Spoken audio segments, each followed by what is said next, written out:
दोस्तों, आज के वीडियो में हम बात करेंगे एक ऐसी भयानक ऐतिहासिक इंसानी गलती की जिसकी वजह से 2.5 करोड़ लोगों को अपनी जान से हाथ धोना पड़ा था।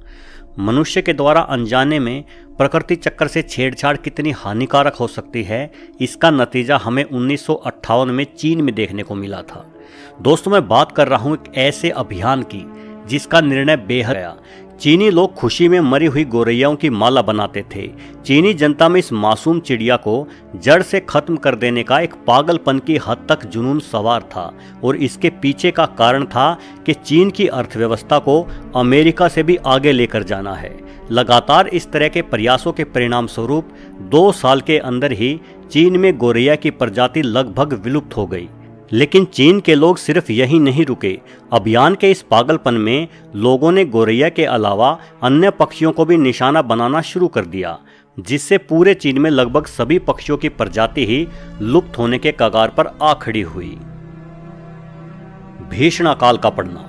दोस्तों, इस ग्रेट स्पैरो अभियान को तो 1960 तक सफलता मिल गई थी, परंतु एक महाकाल समस्या धीरे धीरे चीन में आ रही थी और वो थी भयंकर पर्यावरण असंतुलन की।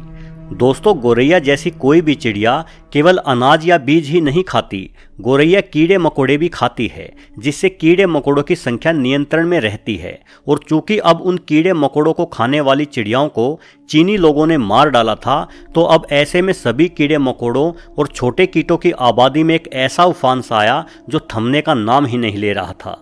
सबसे ज्यादा बढ़ोतरी हुई टिड्डियों की संख्या में। पूरे चीन में टिड्डी दल की संख्या अप्रत्याशित रूप से बढ़ गई।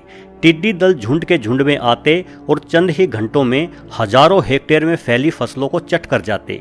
टिड्डी दल का ऐसा भयंकर हमला चीन वासियों ने पहले कभी नहीं देखा था।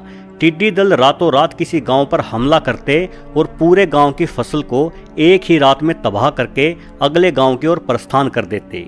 वही चीनी वासी बड़े ही बेबस से खड़े होकर ये सब देखते ही रह जाते।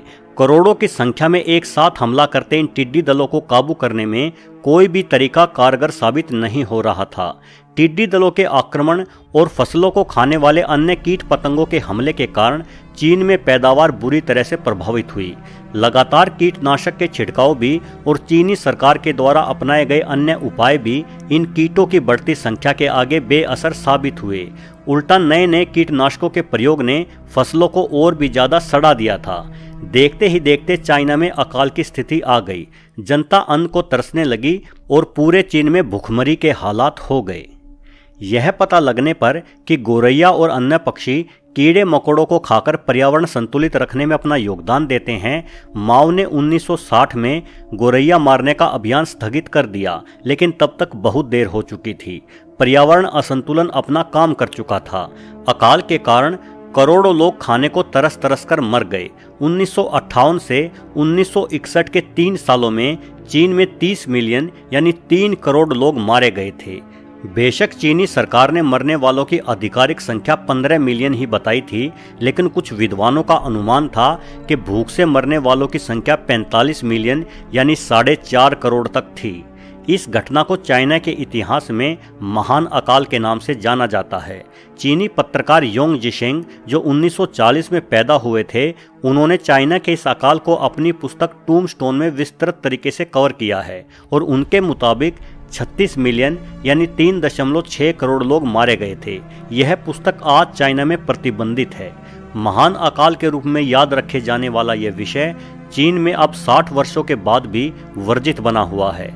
इतना ही नहीं, चीन के आधिकारिक रिकॉर्ड बताते हैं कि यह एक प्राकृतिक आपदा थी, न कि सरकारी कुप्रबंध और गलत नीतियों का परिणाम, जबकि वास्तव में यह घटना एक भयंकर मानवीय भूल थी जिसकी वजह से करोड़ों लोग भूख की वजह से मारे गए थे।